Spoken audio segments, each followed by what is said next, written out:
Podemos preguntarnos qué ocurrió el día de Pentecostés.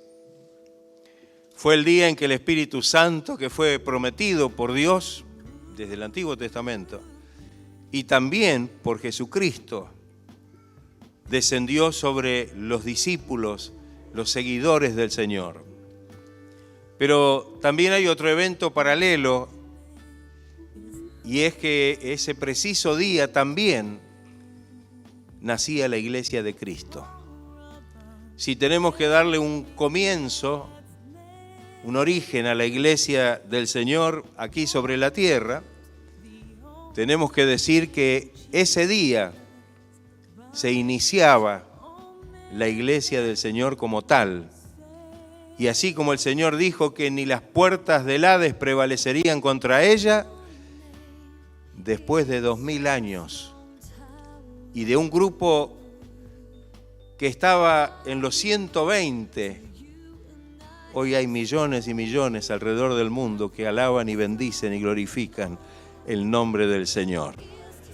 La Iglesia, a pesar de las distintas épocas y tiempos difíciles que tuvo que atravesar, siempre estuvo viva, porque el poder del Espíritu de Dios ha estado en ella.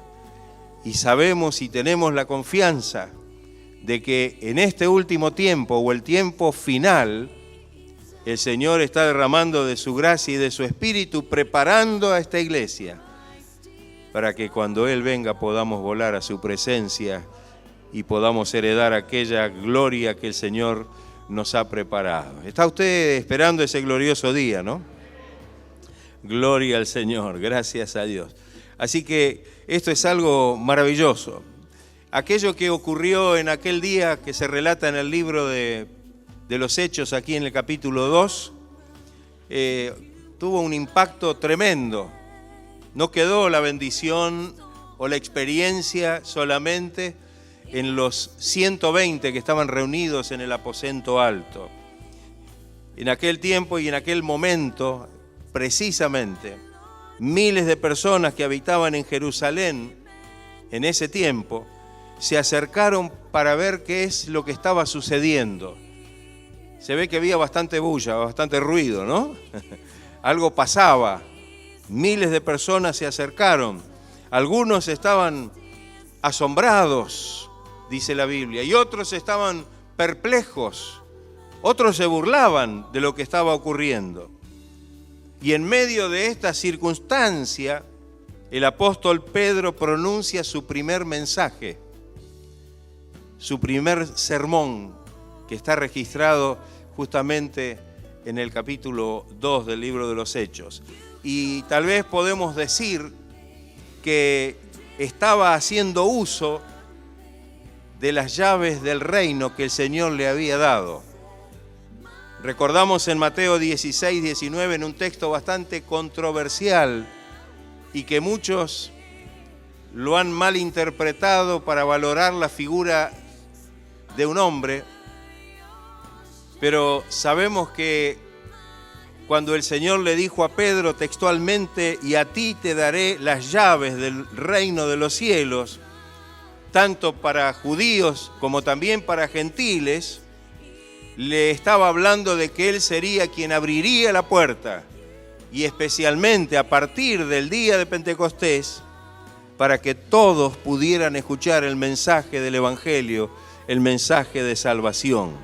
Y la prueba es que a través de esa palabra y de ese mensaje, ungido por el poder del Espíritu Santo, dice que como 3000 personas recibieron a Cristo y como 3000 personas se añadieron a la iglesia.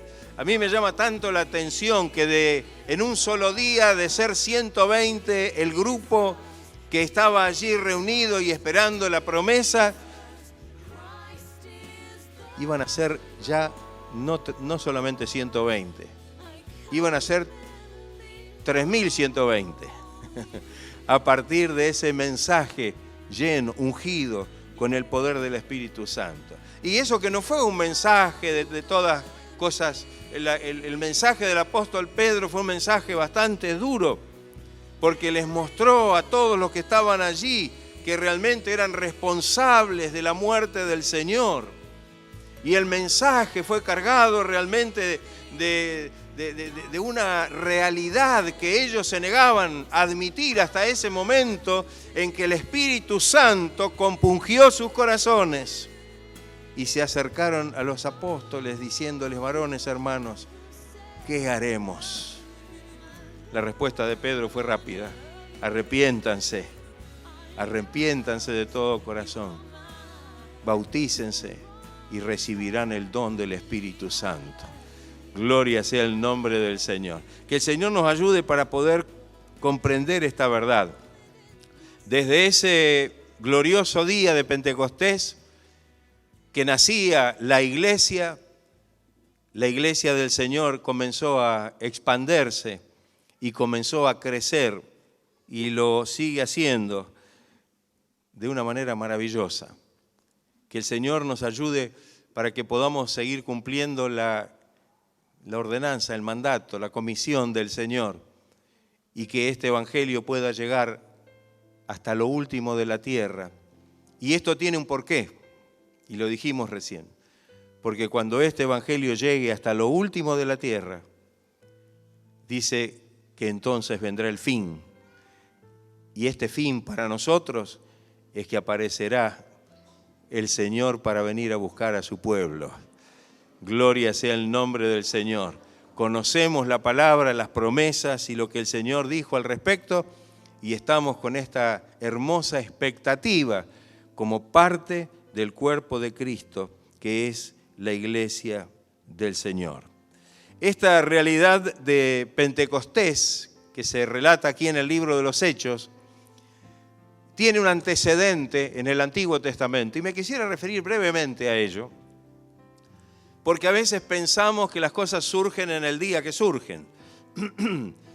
Se derramó el Espíritu Santo en un día que tal vez no tenía ninguna conexión con nada, solamente el Señor lo envió en el momento que quiso.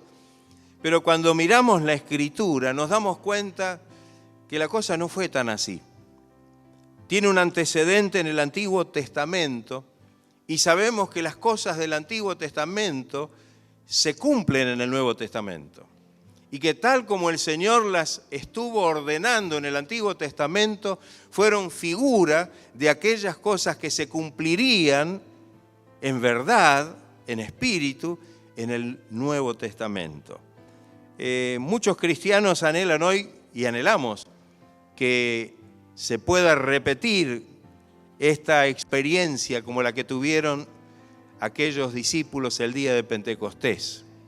Es más, hay algunos creyentes que están pensando en que están esperando, ¿no?, como que el cumplimiento en el último tiempo de un derramamiento del Espíritu Santo, pero creo que tenemos que sentirnos partes de un derramamiento que ya comenzó y se inició el día de Pentecostés. Amén. Se inició el día de Pentecostés. Yo creo que es importante saber que Dios tiene todas las cosas bajo su designio y bajo su planificación, y que de alguna manera todo se cumple de una manera perfecta. Se cumple de una manera perfecta. Los discípulos estaban unidos, unánimes, juntos, esperando el cumplimiento de la promesa, de la recepción del Espíritu Santo. Y quizá muchos piensan, bueno, tal vez esto es lo que debamos hacer nosotros también para que el Espíritu Santo descienda, ¿no? Juntarnos, unirnos, orar en la presencia de Dios para que el Espíritu de Dios venga. Pensar así de esta manera sugiere que a lo mejor fue la espera, la oración, la comunión, lo que movió al Espíritu de Dios descender en aquel tiempo, en aquel momento que se relata en el libro de los Hechos, el Pentecostés. Y en realidad pensar así estaría dejando de lado la precisión de los propósitos de Dios porque Dios tiene propósitos específicos y hace las cosas en su debido momento. No sucedió porque sucedió en ese momento. No sucedió porque los 120 oraban tan fuerte que el Señor dijo, bueno, voy a derramar el Espíritu Santo. Hay algunas cositas que quisiera señalar para que nosotros nos demos cuenta de qué manera ya estaba establecido el tiempo, el día en que sería derramado el Espíritu Santo, con los eventos aún relacionados con la muerte de nuestro Señor Jesucristo, porque todo pertenece, digamos así, como a un evento, ¿no? La crucifixión, la muerte del Señor, la resurrección y luego el descenso del Espíritu Santo, como el Señor lo había prometido. Ya no estaré con ustedes, pero les enviaré al Consolador, al Espíritu Santo. El antecedente del Antiguo Testamento es claro. Pentecostés era en realidad una fiesta anual del Antiguo Testamento. Moisés, en el año 1500 antes de Cristo, fíjense a dónde nos remontamos, había establecido varias celebraciones, varias fiestas para celebrar durante el año. Cuando leemos en el segundo libro de Crónicas, capítulo 8, verso 13, ahí hay un antecedente bastante claro, hay muchos pasajes. Escogí uno que me pareció que está bastante claro, porque mire lo que dice. Segunda de Crónicas 8:13 dice, para que ofreciesen cada cosa en su día. Fíjese cómo todo estaba establecido, ¿no? Cada cosa en su día, conforme al mandamiento de Moisés, en los días de reposo, en las nuevas lunas y en las fiestas solemnes 3 veces en el año. Esto es, en la fiesta de los panes sin levadura, en las fiestas de las semanas y en la fiesta de los tabernáculos. Las 3 grandes fiestas que Dios había ordenado y que Moisés las estaba estableciendo. La Pascua fue la primera fiesta del año judío. Jesús fue crucificado durante la Pascua. ¿O no es así? No es casualidad, habrá sido casualidad. Mire qué casualidad que Jesús fue crucificado durante el tiempo de la Pascua. No es ninguna casualidad. Esto es algo que Dios con precisión lo había establecido. El momento exacto de su muerte recuerda los sacrificios de los corderos pascuales de aquella primera Pascua que se celebró antes de que el pueblo pudiera salir libre de la esclavitud egipcia camino a la tierra prometida. La segunda fiesta fue la de los primeros frutos o la fiesta de las primicias. La ley de Moisés declaró que debía celebrarse el día después de la Pascua del sábado, es decir, el día domingo. Y ese día de domingo coincide, pero no porque a lo mejor es un hecho aislado. No, es algo que Dios había preparado. Jesús se levantó el domingo y resucitó de entre los muertos. ¿O no es así? Y no solo esto, sino que esa resurrección está mencionada en la palabra de Dios como los primeros frutos o las primicias. Cuando nosotros leemos la palabra de Dios en el Nuevo Testamento, el apóstol Pablo recuerda esto. La resurrección de Cristo es literalmente una primicia, como dice el apóstol. Mas ahora, dice cuando le escribe a los Corintios capítulo 15, Cristo ha resucitado de los muertos y que dice, primicia de los que durmieron es hecho. ¿Habrá sido una casualidad que fuera así? ¿Habrá sido una casualidad que resucitara el día domingo, el día de las primicias o de los primeros frutos?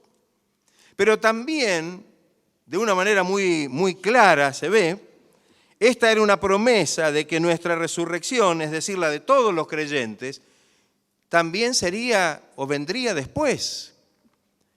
En el mismo capítulo de la primera carta a los Corintios, los versos 22 y 23, dice: también en Cristo todos serán vivificados, pero cada uno en su debido orden. Mire cómo aclara que Dios tiene un orden en las cosas.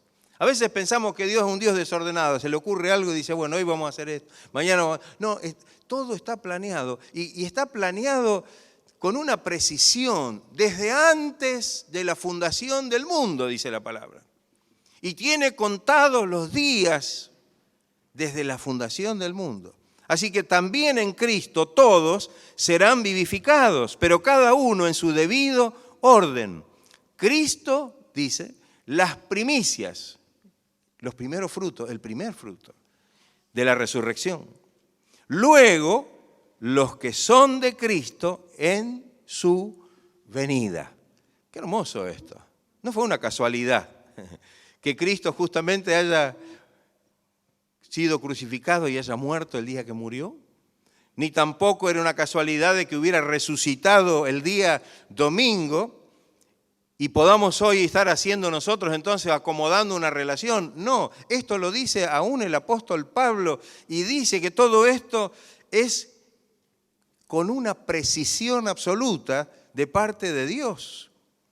Y precisamente 50 días después del domingo de primicias, los judíos celebraban el Pentecostés. Estamos hablando de 1500 años antes, que en realidad se llamaba la fiesta de las semanas. Eran 7 semanas, que eran 49 días más el domingo, 50, por eso se llama Pentecostés, Penta 5, y celebraban el Pentecostés o la fiesta de las semanas y lo celebraron desde aquel tiempo. O sea que hasta el tiempo del libro de los Hechos lo habían celebrado por un plazo, por un periodo de 1500 años. Por este motivo, volviendo ahora al libro de los Hechos, hubo tantas personas de todas las naciones, como dice el capítulo 2, ese día en Pentecostés en Jerusalén. Tampoco era una casualidad que se hubiera dado esto justo cuando había tanta gente en Jerusalén, sino que el Señor había preparado de esta manera también el hecho de que había gente de todas las naciones reunidos en Jerusalén por motivo de la fiesta de las semanas o el Pentecostés, que escucharon el mensaje de Pedro, estaban allí porque Dios había dispuesto y preparado el tiempo. Por eso a veces pensamos que las cosas se dan de acuerdo a lo que nosotros hacemos o lo que a nosotros nos parece. Dios tiene un propósito definido. Las cosas no van a suceder ni un momento más, ni un momento menos, ni antes ni después. O como cuando le decimos a alguien que si tiene miedo a morirse, no tenga miedo, porque no se va a morir ni una hora, ni un minuto antes, ni un minuto después de lo que Dios ha destinado. Porque Dios en todo tiene ese orden. Qué importante esto. Qué importante para nosotros esto. Aún hoy los judíos siguen celebrando esta fiesta y la llaman en este tiempo la fiesta Shavuot. Amén. Pero está relacionada con el Pentecostés, con la fiesta de las semanas. O sea que el Pentecostés no pasó porque pasó.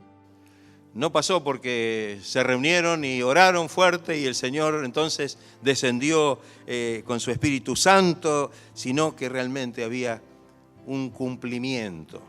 La crucifixión de Jesús en la celebración de la Pascua tiene una conexión directa. La resurrección de Jesús en la celebración de los primeros frutos y el Pentecostés, que se relata en Hechos 2, ocurre en la fiesta de las semanas. Esto no está o no salió así porque sí, sino que hay una mente rectora que puede realmente coordinar todos los eventos a través de la historia de la humanidad y puede mostrar cómo todas aquellas cosas que se dieron antes fueron figuras de las verdaderas que se cumplirían en el tiempo futuro. ¿Usted cree esto? Amén. Hasta aquí llega la connotación que quería hacer para que nos demos cuenta que no fue un día que de repente ahí vino No. Si tal vez ellos fueron sorprendidos porque les faltó tal vez conocimiento, pero para Dios todas las cosas estaban puntualmente establecidas desde siempre. Ahora bien, más allá de esta interesante relación que la tenemos que tener en cuenta, San Lucas registra en el libro de los Hechos, que fue el escritor del libro de los Hechos, otro antecedente del Antiguo Testamento. Y aquí ahora nos referimos a la profecía. Registra, tal como el apóstol Pedro, por inspiración del Espíritu Santo, le fue dado el mencionar que eso que estaba ocurriendo tampoco era una novedad, que no se sabía de dónde venía o qué era, sino que realmente en el Antiguo Testamento, y podemos decir que unos 700 y pico de años antes que Cristo viniera, el profeta Joel había predicho que en los postreros días el Espíritu de Dios sería derramado sobre toda carne. Qué hermoso esto. No es casualidad. No es casualidad. No es casualidad ni el momento, ni el tiempo, ni la forma. No es casualidad de que esto apareciera sin ningún antecedente o que sería como una medida de último momento que Dios toma y dice, bueno, voy a hacer esto, sino que realmente todo estaba anunciado y preparado. Y aquí tenemos la promesa, ¿no? Mas esto es lo dicho por el profeta Joel, dice Pedro en su prédica. Y en los postreros días, dice Dios, derramaré de mi espíritu sobre toda carne. Y vuestros hijos y vuestras hijas profetizarán. Vuestros jóvenes verán visiones y vuestros ancianos soñarán sueños. Y de cierto sobre mis siervos y sobre mis siervas, en aquellos días derramaré de mi espíritu y profetizarán. Qué hermoso. Estaba la promesa. ¿Sabe que esta promesa sigue? Y no solamente porque esto tiene su cumplimiento en el libro de los Hechos y de ahí en adelante. Sabemos que esta promesa de Joel sigue y habla de las cosas que van a ocurrir en los últimos tiempos, cuando viene o cuando regresa el Señor. De tal manera que el Pentecostés, que está relatado en el libro de los Hechos, es el cumplimiento de todo lo que está anunciado en el Antiguo Testamento, y especialmente de la profecía del profeta Joel. Yo creo que cuando decimos que el Evangelio son buenas noticias,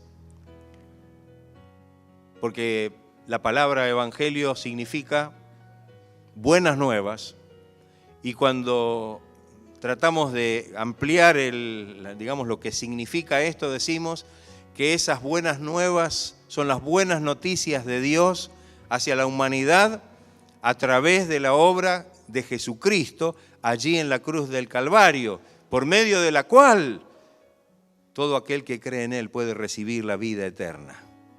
¿Estamos de acuerdo? Amén. Pero hay más buenas noticias. Con el advenimiento del Espíritu Santo, esas buenas noticias también hablan de una comunión por medio del Espíritu Santo con Dios.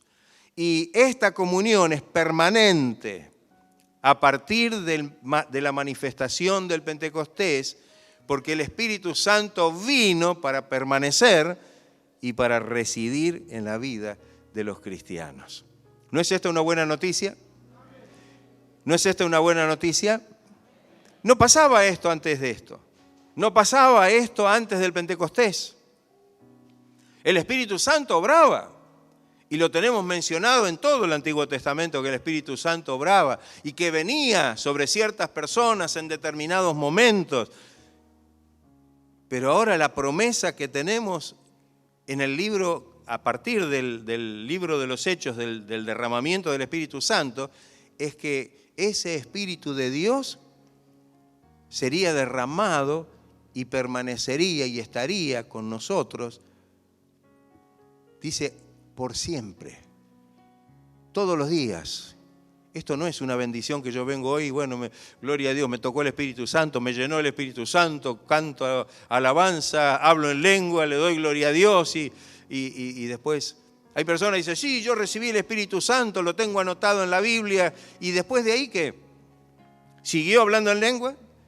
¿Siguió experimentando el llenamiento del Espíritu Santo cada día que nos reunimos en la presencia del Señor? ¿Ha valorado realmente la importancia de la promesa en lo que concierne a esta distinción que hace la misma palabra de Dios, que en este tiempo el Espíritu Santo no va a venir de vez en cuando? Quiere morar en nuestra vida, quiere morar en nuestros corazones. Él ha venido para habitar en nosotros y para que seamos templos del Espíritu de Dios, como bien dice la palabra. Qué hermoso esto, ¿no? Qué hermoso que podamos tomar en cuenta lo que dice la Biblia, porque para nosotros todo tiene que ser bíblico.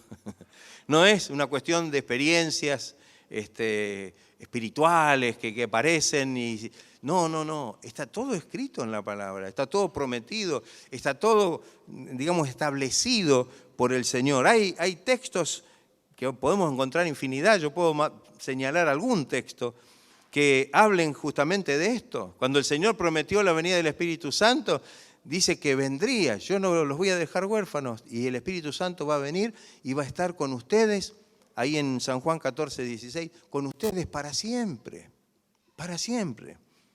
El apóstol Pablo dice, cuando le escribe a los Efesios, en Él también vosotros, en Él, en Cristo, habiendo oído la palabra de verdad, el evangelio de vuestra salvación, y habiendo creído en Él, fuisteis sellados con el Espíritu Santo de la promesa, que es las arras de nuestra herencia, hasta la redención de la posesión adquirida para alabanza de su gloria. Es un versículo para hacer una prédica, porque tiene muchos elementos importantes, pero entendemos sintéticamente de que realmente, habiendo creído en el Señor, ahora el Señor nos llena de su Espíritu Santo, nos sella con el Espíritu Santo. Y ese sello no es un sello que nos pone hoy y mañana se borró. No es un sello es un sello indeleble. Es una experiencia gloriosa y permanente que el cristiano debe disfrutar hasta el día que el Señor lo venga a buscar. En Romanos 8:11 dice, y si el Espíritu de aquel que levantó de los muertos a Cristo Jesús vivificará también vuestros cuerpos mortales por su Espíritu que mora en vosotros. Su Espíritu que ¿qué? Que mora. Él va a venir a levantar a aquellos que tengan el Espíritu Santo morando. A mí en ese hermoso texto, ¿no? Lo que dice bien claramente el apóstol Pablo, que el Espíritu nos vivifica. Ese Espíritu que nos da nueva vida, ese Espíritu de poder que levantó a Jesucristo de entre los muertos, vivificará nuestros cuerpos mortales, porque mora dentro nuestro. El Espíritu de Dios que mora hoy en nosotros también es la primicia, también es una primicia. Es las arras, dice el texto que leímos, es decir, es un anticipo, es una garantía. Qué importante esto para nosotros. El Evangelio no nos ofrece una vida abundante a través de posesiones, placeres, de riquezas y de todas las baratijas que el mundo busca, sino por la morada del Espíritu de Dios en nuestros corazones. Esa es la vida abundante. Por eso Pablo, cuando habla de esto, y especialmente en uno de los capítulos más fuertes, el capítulo 8 de la carta que le escribe a los romanos, cuando habla de vivir en el Espíritu, muestra realmente esta verdad. Amén. Que ahora podemos realmente tener esta bendición. Ahora que estamos en Cristo, ya no hay condenación para nosotros, porque no andamos conforme a la carne, sino porque ahora andamos conforme al Espíritu de Dios. ¿Anda usted conforme al Espíritu de Dios? ¿Vive usted conforme al Espíritu de Dios? ¿Tiene usted esta experiencia permanente? Este es el Pentecostés. Esto es lo que significa Pentecostés. Si yo solamente busco a través del Pentecostés un toquecito del Espíritu, una visita del Espíritu, algo que pero lo que nos habla el Pentecostés es una presencia permanente, una residencia del Espíritu de Dios en nuestros corazones. Y esto es algo que debemos buscar. Amén. Esto es algo que debemos buscar. Seguramente muchos cristianos andan por el mundo dando vueltas buscando no sé qué cosa. Porque pareciera que no les basta con haber recibido el Espíritu Santo y están buscando novedades, cosas extrañas que ni siquiera están reveladas en la Biblia por Dios. Y andan de un lado para el otro. ¿O no es así? ¿O no es así, hermanos? Parece que no les ha bastado esta bendición. El Señor dice que ahora que estamos en Él y estamos en el Espíritu, estamos completos. Estamos completos en el Señor. No nos falta cosa alguna, porque todo lo que necesitamos, el Señor lo provee. Él es el gran proveedor por medio de la obra poderosa del Espíritu Santo en nuestra vida. Queremos un nuevo Pentecostés, pero decir que queremos un nuevo Pentecostés significa que estamos abiertos a la manifestación del Espíritu Santo, no como una experiencia esporádica o temporal o como algo que de repente viene en algún momento para darnos fuerza, sino nos abrimos a la revelación del Pentecostés que dice que el Espíritu Santo vino para permanecer en nuestros corazones. El Espíritu Santo vino para permanecer en la iglesia. Esa iglesia que nacía con el evento del Espíritu Santo, del derramamiento del Espíritu Santo, tiene como cosa fundamental el hecho de que el Espíritu de Dios estaría en todo momento sobre la iglesia. A menos que la iglesia no lo reciba. A menos que la iglesia niegue esto. Piensen que hay cristianos que no creen en el Espíritu Santo. Piensen que hay instituciones cristianas que dicen que eso de recibir el Espíritu Santo era para la iglesia primitiva nada más. Son cesacionistas. Eso terminó con la muerte de los últimos apóstoles. Ya esto no tiene ningún cumplimiento, sin darse cuenta que realmente es algo fundamental. La iglesia sin la obra y el poder del Espíritu Santo no funciona, no camina.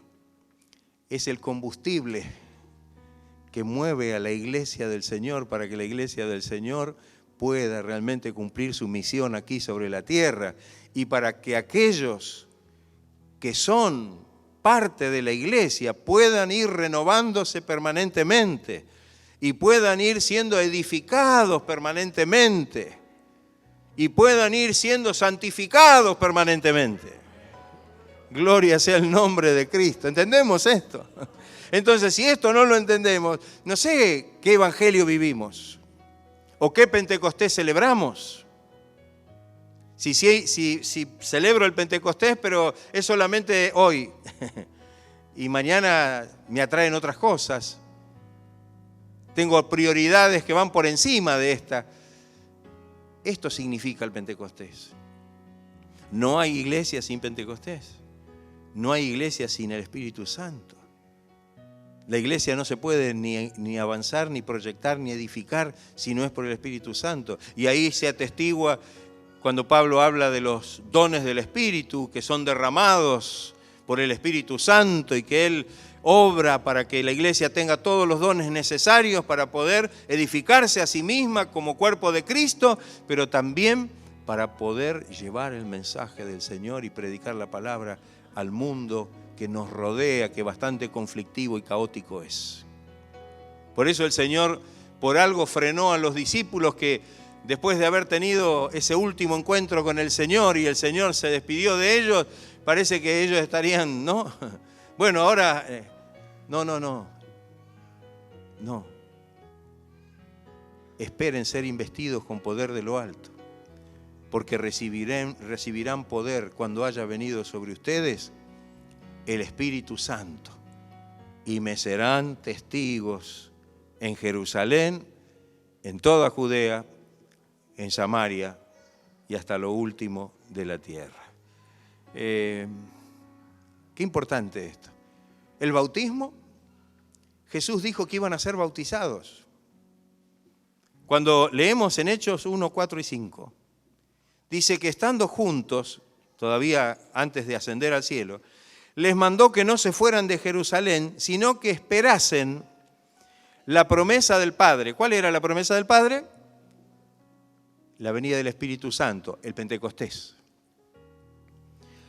La cual les dijo, oísteis de mí. Porque Juan, el Bautista, ciertamente bautizó con agua, mas vosotros seréis bautizados con el Espíritu Santo dentro de no muchos días. Ahí está. El Señor estaba diciendo lo que tenía que pasar. Ese bautismo del Espíritu Santo el Señor lo anunció. No es un invento de los hombres. No es que se nos antoja a nosotros decir, bueno, hablamos en lengua y alguno dirá, no, pero eso no es bíblico. No, pero sí, como no es bíblico, el Señor dijo que iba a venir el Espíritu Santo y más allá del bautismo en agua, Él los iba a bautizar con el poder del Espíritu Santo. Pedro le dijo a la multitud el mismo día de Pentecostés, inclusive para quiénes era la promesa. Porque tal vez algunos circunscribe solamente la promesa para algunos. Parece que la promesa fuera solamente para nosotros.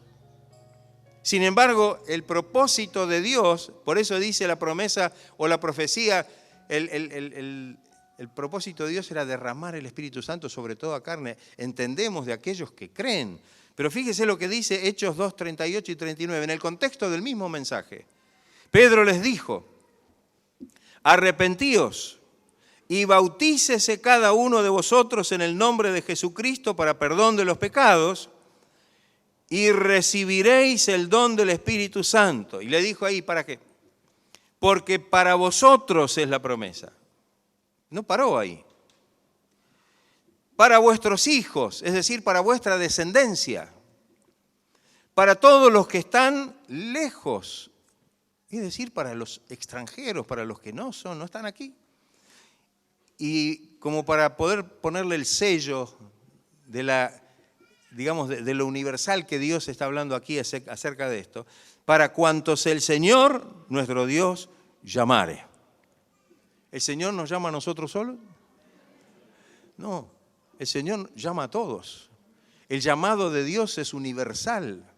Todas las personas escuchan el llamado de Dios. Y cuando dice que muchos son los llamados y pocos los escogidos, significa que pocos realmente creen en el Señor.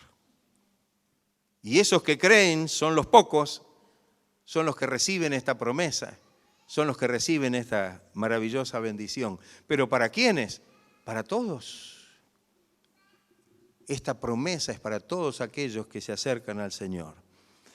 Jesús enseñó qué haría el Espíritu Santo en nosotros. En primera instancia señalamos que estaría en nosotros, no solamente con nosotros, sino en nosotros para siempre. Dice Juan 14, 17, el Espíritu de verdad, podemos leer los dos, 16 y 17, y yo rogaré al Padre y os dará otro consolador que estará para que esté con vosotros para siempre. El Espíritu de verdad, el cual el mundo no puede recibir. ¿Ve? El mundo, los que no creen, no lo pueden recibir. Porque no le ve ni le conoce. Pero vosotros le conocéis porque mora con vosotros. Está en nuestro medio. Pero después le dice algo más interesante. Y estará en vosotros. El Espíritu Santo no solo está aquí, sino también está aquí. ¿Está allí el Espíritu Santo?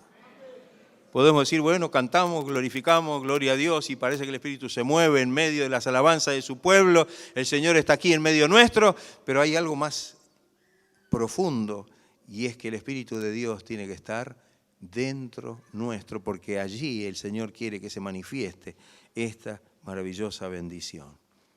También dice, y enseñó Jesús, que enseñará y recordará todo lo que Jesús dijo. Es decir, es el que nos revelará todas las enseñanzas de Cristo. En el versículo 14 del capítulo 16 de Juan, dice, Él me glorificará, hablando del Espíritu Santo, porque tomará de lo mío y os lo hará saber. Él nos enseñará todas las cosas. Nos guiará a toda la verdad. En el versículo 13, porque cuando Él venga o cuando venga el Espíritu de verdad, Él os guiará a toda la verdad. Nadie puede conocer la verdad por casualidad. El Espíritu Santo es el que va a revelar la verdad en el corazón de las personas. ¿O no es así? ¿Quién trae convicción de pecado? ¿Quién es el que obra con su poder para que la persona pueda abrir su corazón y convertirte? El Espíritu Santo. Puede resistirse, porque el hombre tiene libre albedrío.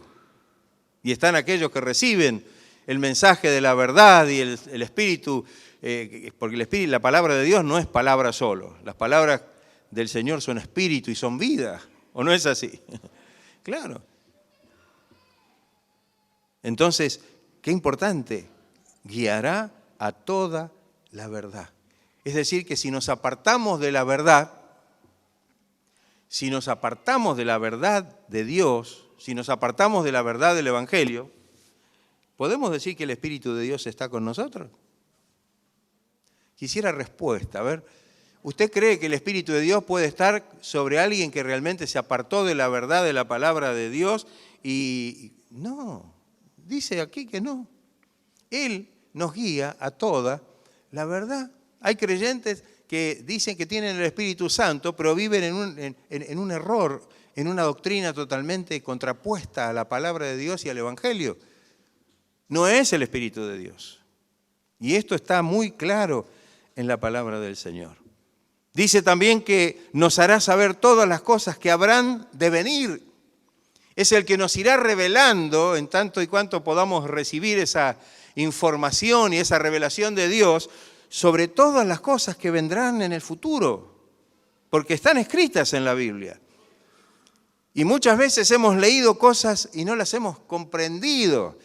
Y en otro momento, cuando el Espíritu Santo viene a nuestra vida, parece que se nos abre el panorama y comenzamos a comprender y nos revela el Señor sobre las cosas que van a ocurrir. Porque Él no hablará por su propia cuenta, sino que hablará de lo que oyere y os hará saber todas las cosas que habrán de venir.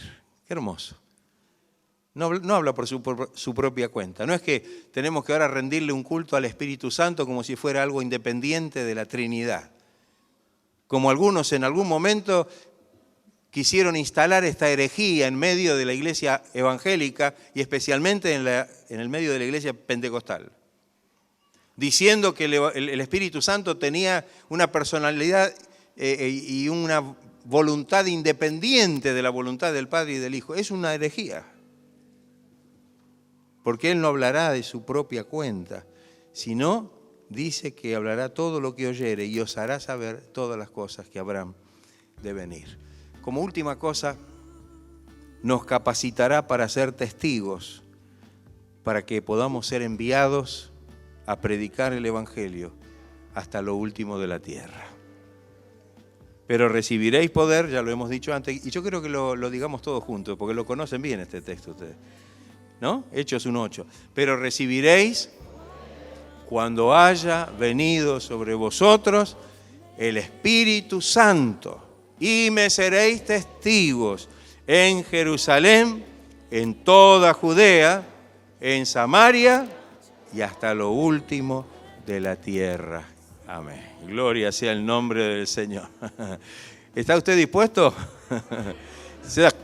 ¿Se da cuenta lo que significa realmente recibir el Espíritu Santo? ¿Se da cuenta lo que significa realmente tener la experiencia pentecostal? ¿Se da cuenta de que realmente esto no ocurrió así y que a lo mejor, como es algo que ocurrió digamos, como si fuera una especie de sorpresa, puede ir variando, puede cambiar y los propósitos? No, está todo escrito. Nos dice por qué, en relación con qué, el día y el tiempo, y nos dice para qué recibimos este Pentecostés. Y si somos parte de la iglesia, necesitamos conocer y reconocer que la iglesia nace junto con el derramamiento del Espíritu Santo. El evento que sella el nacimiento de la iglesia es el derramamiento del Espíritu Santo. ¿Somos parte de la iglesia? Tenemos que estar llenos del poder del Espíritu Santo. ¿Somos parte de la iglesia? Tenemos que recibir el Espíritu Santo como un don, como un regalo de Dios permanente, que Dios dio a partir de ese momento para que la iglesia, en todo el tiempo que esté sobre la tierra, pueda estar bajo la gracia y bajo la unción del Espíritu de Dios. El Señor mostró para qué necesitamos la unción del Espíritu Santo, porque el Señor nos muestra tantas cosas que realmente Él quiere obrar en nuestra vida y que también Él quiere obrar a través de nuestra vida para que este propósito de llevar el mensaje hasta lo último de la tierra pueda cumplirse tal como el Señor ya lo tiene preparado. Amén. A veces pensamos en esas cosas que a lo mejor, bueno, ocurren así. No, Dios tiene todo precisamente ordenado. Todo en su tiempo. Todas las cosas están dichas en la palabra del Señor y cumplen un propósito de parte del Señor. En esta mañana estamos aquí reunidos en el nombre del Señor. En esta mañana estamos aquí reunidos para celebrar el día de Pentecostés.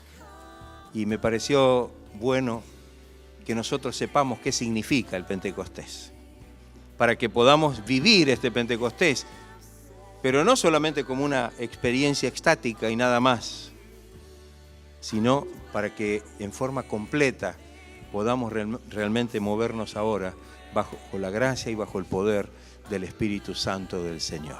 ¿Estaremos dispuestos nosotros a tomar esta premisa? Amén, hermano. Gloria a Dios. Amén. Porque algunos dirán, bueno, algunos piden explicación. ¿Por qué ustedes hacen eso? ¿Por qué ustedes? Miren, no es que nosotros ni nosotros, no somos nosotros. Es la Biblia la que dice. Es la Biblia la que enseña las cosas claramente como son. Y necesitamos entonces nosotros, si decimos que somos pentecostales, vivir la experiencia pentecostal como una experiencia permanente para que podamos realmente de esta manera cumplir el propósito que Dios tiene para nosotros en este tiempo. Y si el Señor viene en el tiempo en que nosotros todavía estemos aquí sobre la tierra, bueno, gloria a Dios, veremos el final de este propósito, volando a la presencia del Señor, recibiendo al Señor en el aire, porque dice que el Espíritu Santo es el que obrará de tal manera en nuestra vida que nos presentará delante del Señor.